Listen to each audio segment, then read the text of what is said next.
नमस्ते जी। 12वीं श्रव्य कणिका, दयानंद दिवाकर, लेखक श्री आदित्य मुनि जी, वानप्रस्थ। नर्मदा नदी के तट पर किए गए भ्रमण का विवरण हम सुन रहे थे। आगे विवरण इस प्रकार है।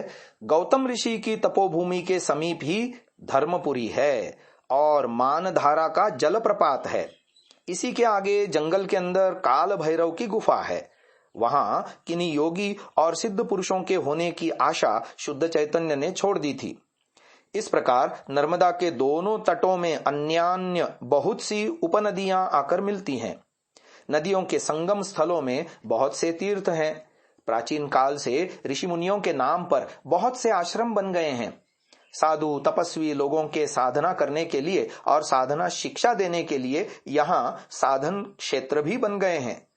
काशी में परमहंस सच्चिदानंद स्वामी से यहाँ के चारणोद, करणाली, व्यासाश्रम और आबू पर्वत आदि साधन क्षेत्रों के विषय में शुद्ध चैतन्य ने बहुत कुछ सुन रखा था।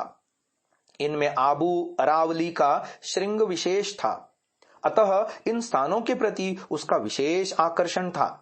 घने जंगलों के अंदर वह सकरे और छोटे छोटे रास्तों से चलकर ही यहां तक आया था। कभी कभी ऐसा रास्ता आगे जाकर समाप्त भी हो जाता था। तब स्थानीय लोग उसे बता देते थे कि किस तरफ से और किस रास्ते से जाने पर उसे कौन सा तीर्थ व आश्रम मिल जाएगा। यहाँ दोपहर के समय भी घने जंगलों में अंधेरा रहता है। भूख प्यास लगने से या शाम हो जाने पर उसे बहुत कठिनाई होती थी। जाते जाते बड़े बड़े सांप, हाथी, शेर, रीछ, बराह, जोंक, जहरीले कीट पतंगों के झुंड और बड़े बड़े मांस भक्षी पक्षी मिल जाते थे।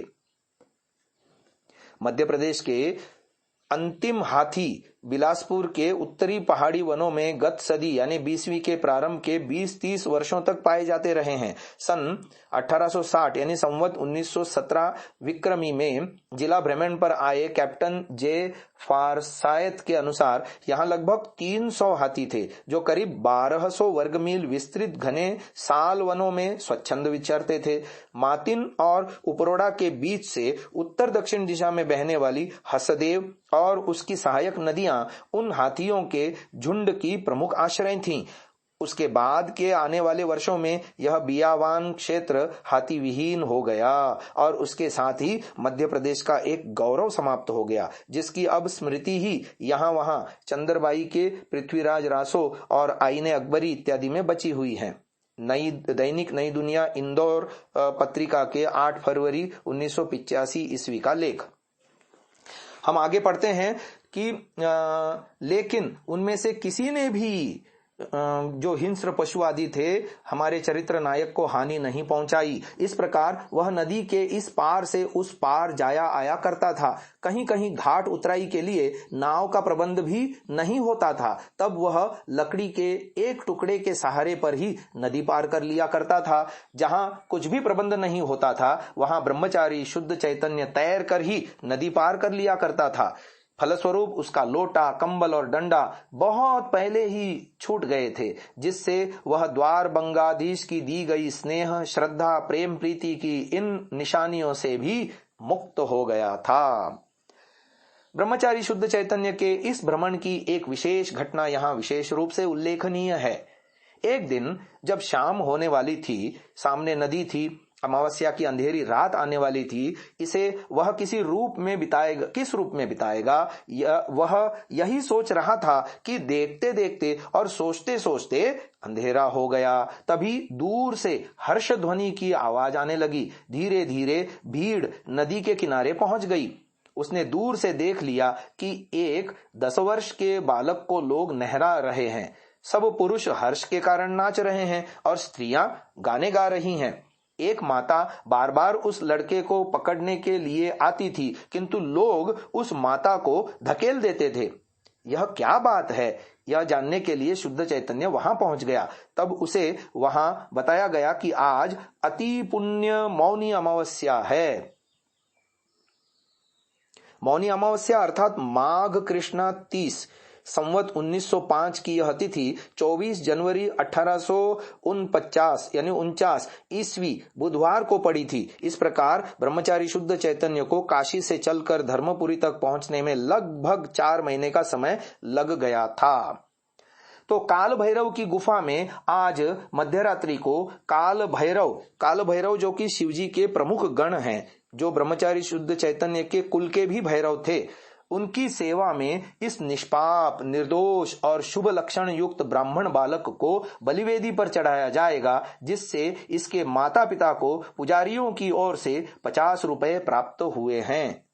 पिता काल भैरव की कृपा को अनुभव करके धीर, स्थिर और शांत हैं, किंतु मूर्ख और अभागिनी माता ने काल भैरव की इतनी बड़ी कृपा को नहीं समझा। प्रतिवर्ष केवल एक बार इस मौनी अमावस्या की पुण्यतिथि में काल भैरव को इस रूप में एक एक सुलक्षण युक्त ब्राह्मण बालक भेंट रूप में दिया जाता है। इसमें रोने की क्या बात है। आज मध्य का रात्रि को ही यह बालक बलिदान के साथ साथ मनुष्य देह छोड़कर गंधर्व लोक को चला जाएगा। इस बात को सुनते ही शुद्ध चैतन्य के मन में 3 चिंताएं उत्पन्न हो गई। पहली, मेरी माता ने मुझ पुत्र को केवल खोकर ही देह त्याग किया था। अपने पुत्र का यह बलिदान देखकर यह माता कैसे जीवित रहेगी। दूसरी, इस सामाजिक महापाप के दंड भोग के लिए ही हमारी पुण्य मातृभूमि धीरे धीरे विदेशी वणिकों के शासन में जा रही है। तीसरी, धर्म के नाम पर ऐसे ऐसे महापाप ऋषियों के देश में कैसे चालू हो गए। ब्रह्मचारी शुद्ध चैतन्य से यह करुण और भयंकर दृश्य देखा नहीं गया। काल भैरव का यह स्थान धर्मपुरी जिला धार में नर्मदा के उत्तरी तट पर स्थित है। इस स्थान को इस कथा के लेखक आदित्य मुनि जी कह रहे हैं कि उन्होंने स्वयं खरगोन में रहते हुए सन 1964 से 67 ईस्वी में देखा है। इसके ठीक उत्तर में 23 किलोमीटर की दूरी पर प्रसिद्ध पर्यटन स्थल मांडू यानी मांडवगढ़ है, जहां से नर्मदा एक रजत धारा सी दिखाई पड़ती है। रानी रूपमती मांडवगढ़ से इसे प्रतिदिन देखा करती थी। तो काल भैरव का यह स्थान धर्मपुरी से लगभग 2 योजन की दूरी पर जंगल के रास्ते के पास बारंगा नाले के साथ साथ है। धर्मपुरी फलघाट के सम्मुख नर्मदा नदी के उत्तर तट पर है। फतेहगढ़ से कोई 1 योजन दूरी पर ही यह स्थान है। मुगल साम्राज्य के समय जंगलों में अनेक छोटे छोटे किलों का निर्माण किया गया था। उन्हीं में से यह हो सकता है फतेहगढ़। बलिदान की शोभा यात्रा के अंदर जाकर रक्त चंदन से अनुलिप्त रुद्राक्ष माला परिहित प्रधान पुरोहित से शुद्ध चैतन्य ने कहा कि कृपया आप इस बालक को छोड़ दीजिए, इसके बदले मुझे ही ले लीजिए, मैं भी ब्राह्मण का बालक हूँ। पुरोहित ने कहा कि यह सौभाग्य सबको नहीं मिलता, इस बालक को नहीं छोड़ सकता हूँ, क्योंकि यह काल भैरव के पहले ही उत्सर्ग किया जा चुका है।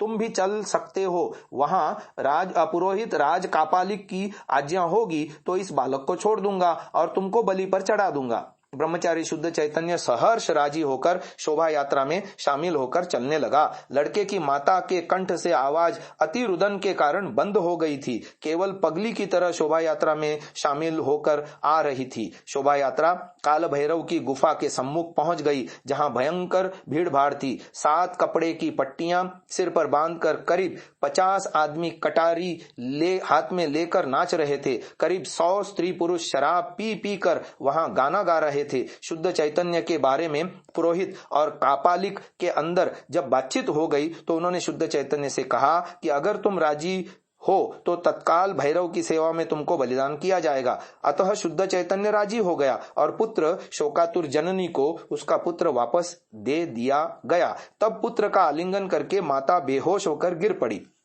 ब्रह्मचारी शुद्ध चैतन्य को पुरोहितों ने स्नान करवाया, वदन में रक्त चंदन लगवाया, फूलों की माला पहनाकर और उसके सिर पर हाथ रखकर पुरोहित मंत्रपाठ करने लगा।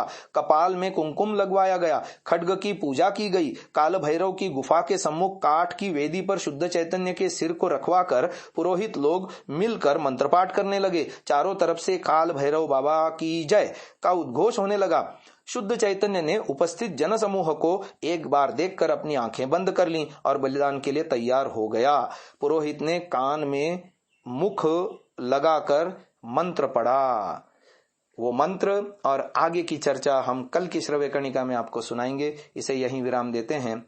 ओम। इस वीडियो को पूरा देखने के लिए आप सभी महानुभावों का हार्दिक धन्यवाद करते हुए विनम्र निवेदन है, आज ही गूगल प्ले स्टोर से एंड्रॉयड के लिए सांतसा नामक ऐप को आप डाउनलोड करें।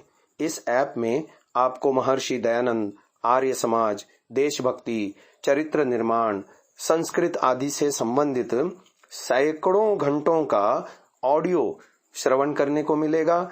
इसके अलावा विभिन्न विषयों पर आलेख, सुविचार, प्रदर्शनी एवं बहुत सारे पीडीएफ पुस्तकें भी इस ऐप के माध्यम से आप सुन सकते हैं, देख सकते हैं, लाभ उठा सकते हैं, अन्यों के साथ साझा भी कर सकते हैं। धन्यवाद।